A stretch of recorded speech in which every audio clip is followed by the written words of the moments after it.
ناظرین، آپ دیکھ رہے ہیں ہمارا چینل علم کی بہار اور میں ہوں آپ کا ہوسٹ علی۔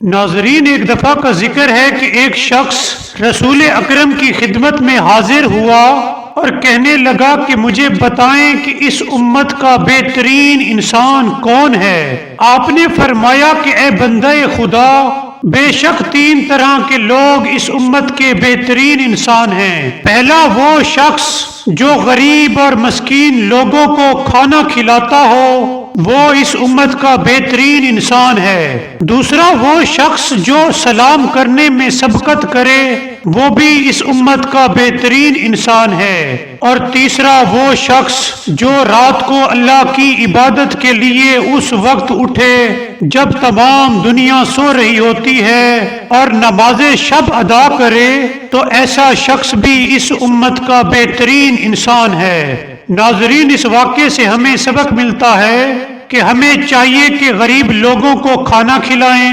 سلام میں سبقت کریں اور نماز شب یعنی تہجد کی نماز ادا کریں۔ ناظرین، اگر آپ کو ہماری ویڈیو پسند آئی ہو تو سبسکرائب کرنا مت بھولیے گا۔ Thank you.